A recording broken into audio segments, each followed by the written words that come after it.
At most, I would say it's probably a couple hundred.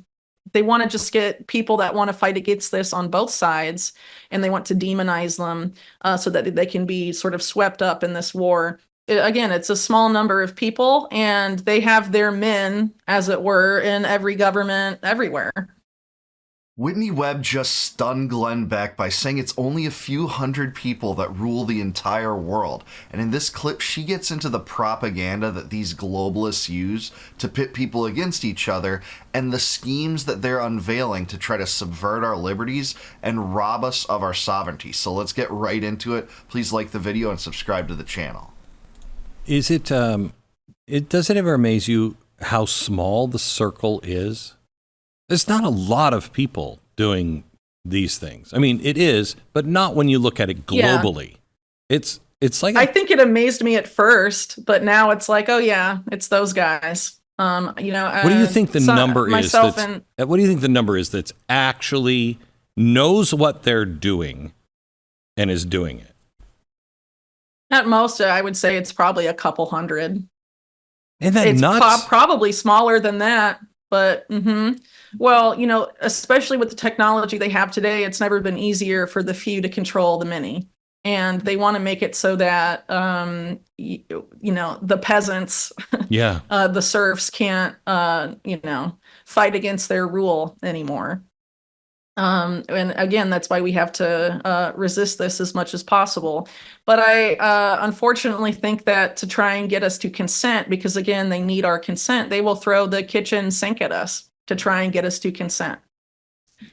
They could make life very difficult. They could, use acts of terror like they did in something like Operation Gladio to make people so afraid for their lives that they will give up all of their liberties.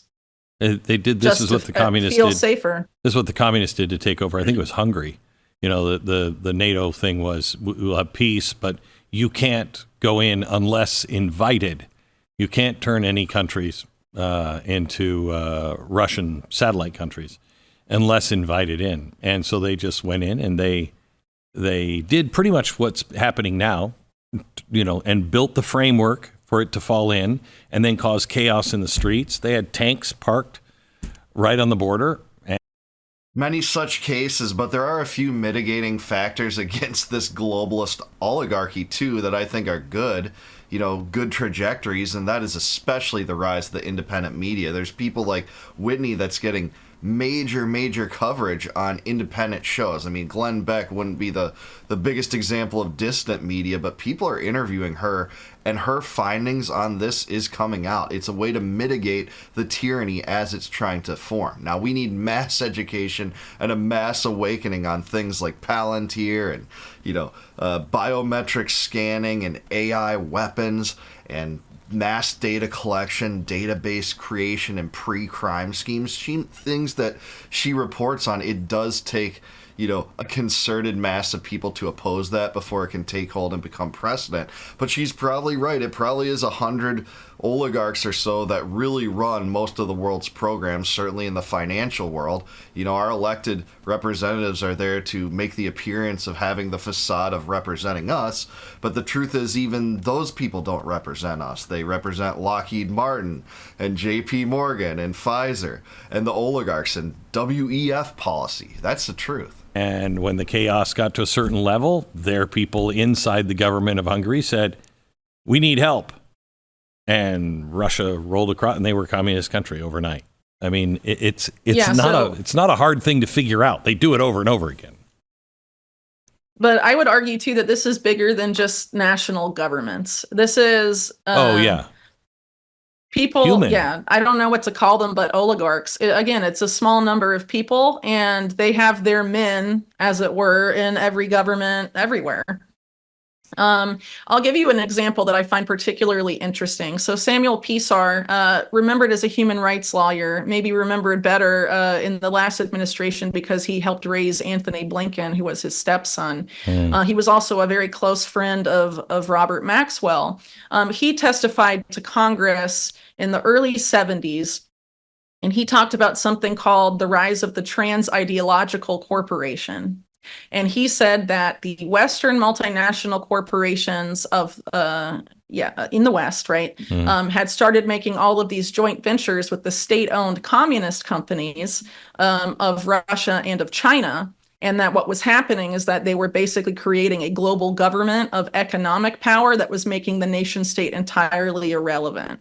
This is in the early 1970s.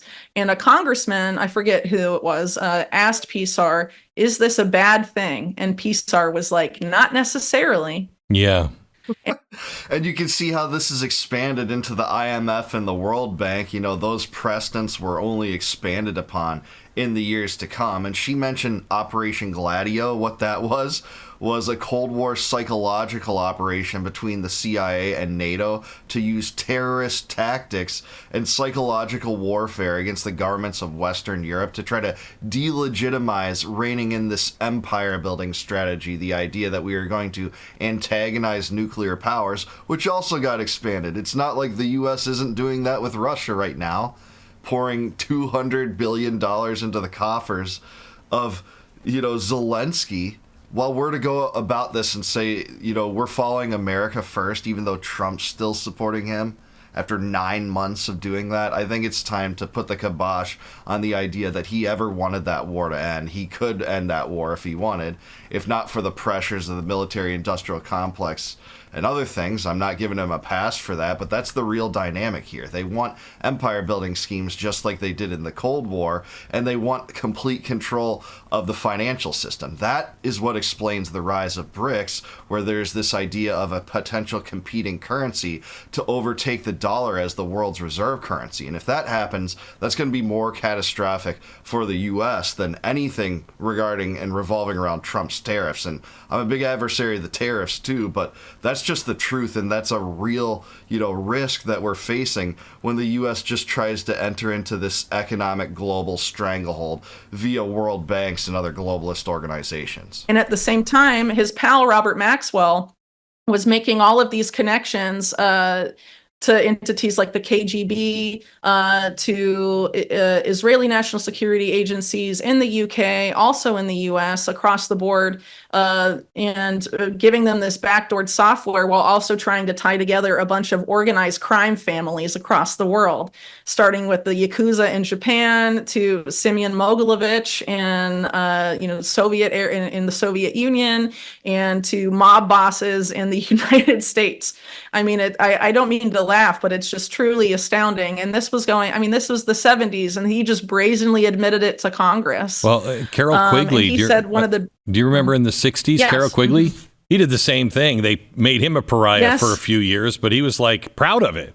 No, we're going to end war. We're going to just tie everything together financially. And then, you'll have these police actions, and the world changed exactly the way he said it was going to change. I mean, they're proud of it. They want to tell you.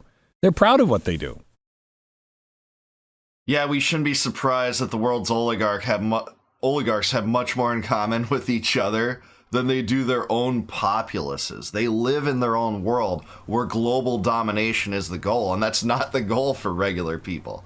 For regular people, they want to make ends meet, build a future for their families, maybe save for retirement, maybe embark into their passion after working a job for several decades. It's not the ambitions of the oligarchs that want to rule us, subvert our rights, steal our money, and build empires. It's just not on the face of the American people to follow those kind of incentives, because they don't exist. They only exist for the ruling class that Whitney and Glenn are talking about here. Yeah, I think he in particular, Quigley, was talking about this being affected by the so-called roundtable groups like the Council on Foreign Relations, the Trilateral Commission, of which Keir Starmer is a member, if I'm not mistaken. Again, these think tanks are very powerful. I think actually, as it relates to the CFR, there's a video of Hillary Clinton calling it the mothership when she was Secretary of State. Wow. Where the foreign policy directives really come from, something to that effect. Is it possible to break this without breaking society? Is it possible to break and stop this? Before she answers, I think those policies that she referred to from Hillary Clinton didn't come from any, even globalist organization. They came from the bowels of hell. That was upstream from the globalists and the neocons and Hillary Clinton. So let's hear from Whitney, though. Can it be broken? So I think it is, but I think also that people have to realize that to untangle these powerful interests from our lives and from our world, they won't go down easily, but they will go down more easily if more of us act and more of us also know and understand that in a lot of cases, there are efforts to try and make us resort to violence. Yes. That's what they want. Yeah. And I think in the last administration, it should have been very obvious to conservatives that there was an effort to goad them towards violence. And I think that will ping pong from left to right. It will go, they want to just get people that want to fight against this on both sides, and they want to demonize them so that they can be sort of swept up in this war. That's exactly right. They want to pit people against each other so that can be the distraction while they implement their globalist schemes, continue the wars, continue the inflation apparatus, the wealth seizure apparatus at the IRS and the central bank. And that's exactly what is at play here. She's right about the Trump supporters enduring that. I mean, what was January 6th if not a bunch of feds trying to instigate violent riots? What was the Gretchen Whitmer entrapment scheme if not to try to do that? They use these tactics to try to create a grand narrative of insurrection, absurdly so, to try to subvert our liberties, much like they did after 9/11. We got the DHS, we got the Patriot Act, we got an expansion of the surveillance state, 20-year occupations of Afghanistan and Iraq. They want those same things again. Why? Because they're proven to work, and I hate to say that. I think more and more people's eyes are opening up, and she has, I think the solution is a mass education campaign, and that's the redeeming thing to me about the independent media and new news sources that Americans didn't have access to. They just weren't privy to before, the last decade or so. It was CNN and CBS and ABC and Fox News controlling everything, and they still have some stranglehold of power, but just no one's buying their narratives anymore. On domestic terror. So violence is absolutely not the answer, but what can we do? I think it's important, again, we have to focus on what we can actually control. Overnight we can't, a person like me can't dismantle the WEF or the CFR or any of these things, but what can I do? What can I actually control, right? And so I can control where how I live my life, how I raise my children, whether I'm dependent on the infrastructure of people that I know are bad, whether that's the power grid or how I use social media or any of these other things.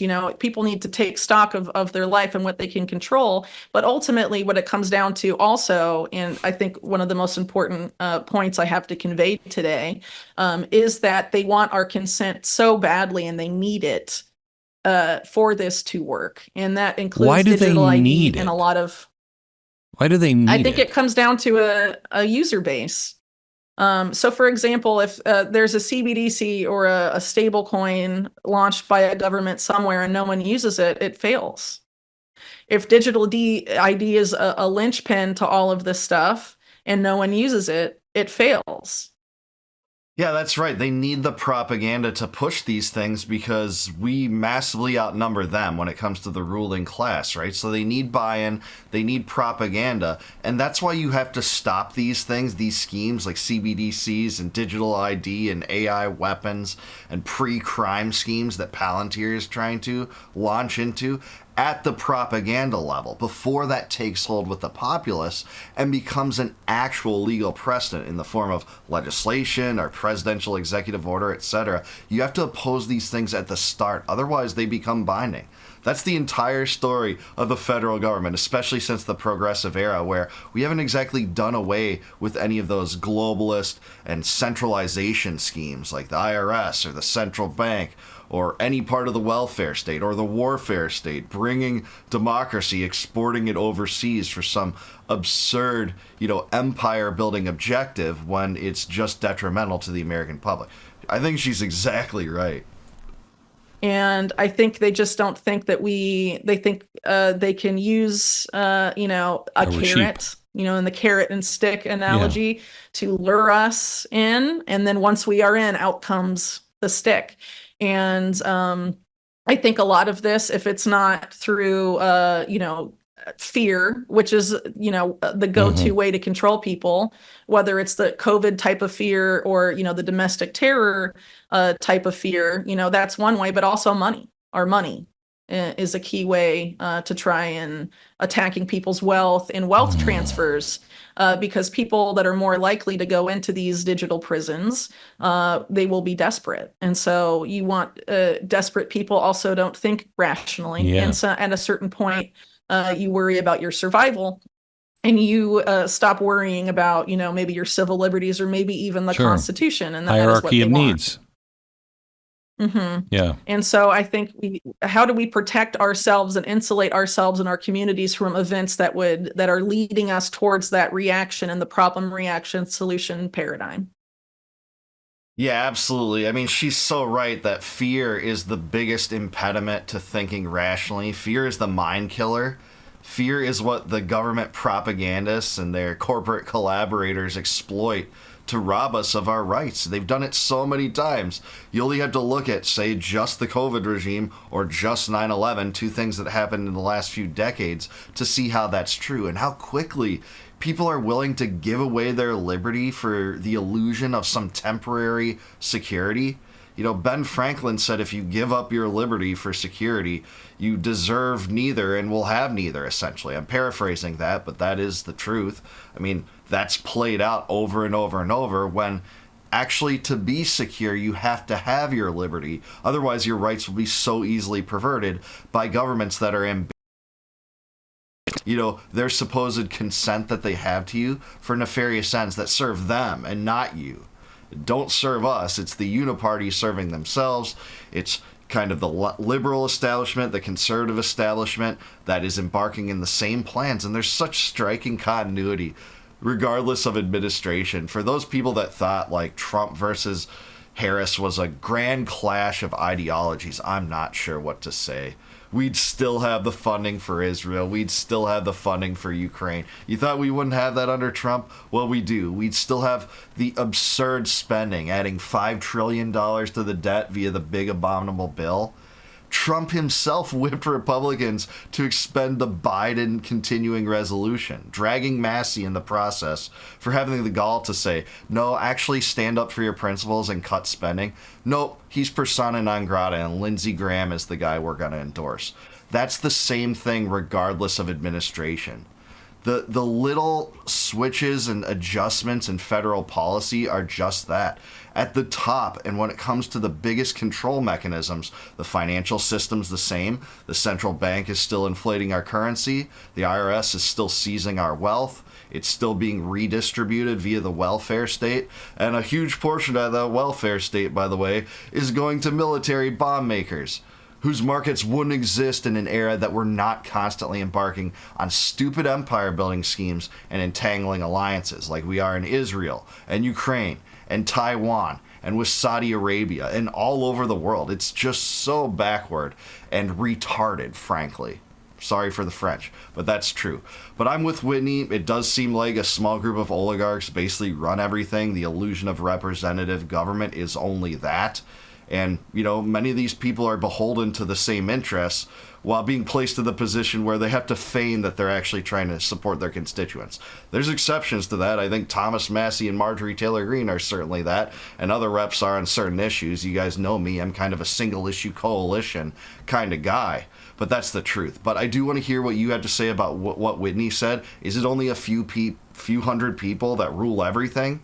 How do we break free from these globalist schemes? Let me know in the comments down below. Please like the video, subscribe to the channel, also subscribe to Glenn Beck. Glad that Glenn had this interview. Definitely don't agree with him on everything, but him interviewing Whitney Webb shows a lot of promise in where we can go with the independent media. And if you like this video, please consider supporting the channel by clicking the join button below. You can become a channel member, support me. I'll appreciate that greatly. So in return for that, I'll give you access to all of my videos before they go live to the general public. The members only videos you'll be able to watch right now. And until I see you guys next time, no more war, no more debt, no more inflation, and no more empire. Peace out, guys. Catch you in the next one.